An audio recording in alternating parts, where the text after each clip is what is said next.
மாண்புமிகு முதலமைச்சர் அவர்களுக்கு மனமார்ந்த பிறந்த நாள் வாழ்த்துக்களை கூறி எல்லா வளமும் பெற்று பல்லாண்டு வாழ பாட்டாளி மக்கள் கட்சி சார்பில் வரவேற்று வாழ்த்துக்களை தெரிவித்து மகிழ்கின்றோம்.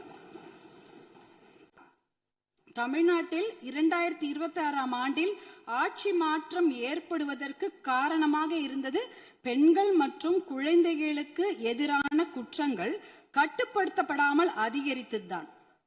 ஆனால் ஆட்சி மாற்றம் ஏற்பட்ட பிறகும் அதே நிலை தொடர அனுமதிக்க கூடாது. பொறுத்தது போதும், நம்ம இனிமேல் பொங்கித்தான் எழ வேண்டும்.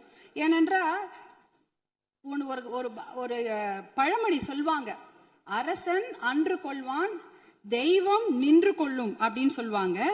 இன்னைக்கு நம்ம குழந்தைங்க மேல கைய வச்சவங்கள நம்ம சும்மா விடக்கூடாது.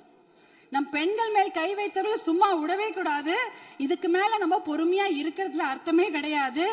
துபாய், அரபு நாடுகள், இல்ல சிங்கப்பூர் போன்ற நாடுகள்லாம் இப்படிப்பட்ட கொடுமையான குற்றங்களை செய்தவர்களுக்கு உடனடியாக சட்டப்படி மரண தண்டனை கொடுக்கிறார்கள். அந்த மரண பயத்தையும் உயிர் பயத்தையும் அந்த தப்பு செய்தவங்களுக்கு நம்ம கொடுக்கணும். அப்படி இருந்தாதான் இந்த பெண்கள் குழந்தைகளை காப்பாற்ற முடியும். வேற வழியே கிடையாது. ஏன்னா அவங்க நினைச்சிட்டு இருக்கிறாங்க, இன்னும் ஒரு 5 வருஷம் பொறுமையா கேஸ் ஆடிக்கிட்டே போலாம், பொறுமையா வெளில வந்துடலாம். இந்த கோர்ட் இல்லைன்னா அந்த கோர்ட், அந்த கோர்ட் இல்லைன்னா அதுக்கு மேல கோர்ட்டுன்னு போய் அவர்கள் வெளியில வந்து விடுவார்கள் என்ற தைரியத்துலதான் இவ்வளவு பெரிய தவறுகளை செய்கிறார்கள். அவர்களுக்கு அந்த உயிர் பயத்தை, குழந்தைகள் மேல் கை வைத்தவர்களுக்கும் பெண்கள் மேல் கை வைத்தவர்களும் அந்த உயிர் பயத்தை கொடுத்தாதான் இனிமேல் அந்த தவறை செய்ய மாட்டாங்க.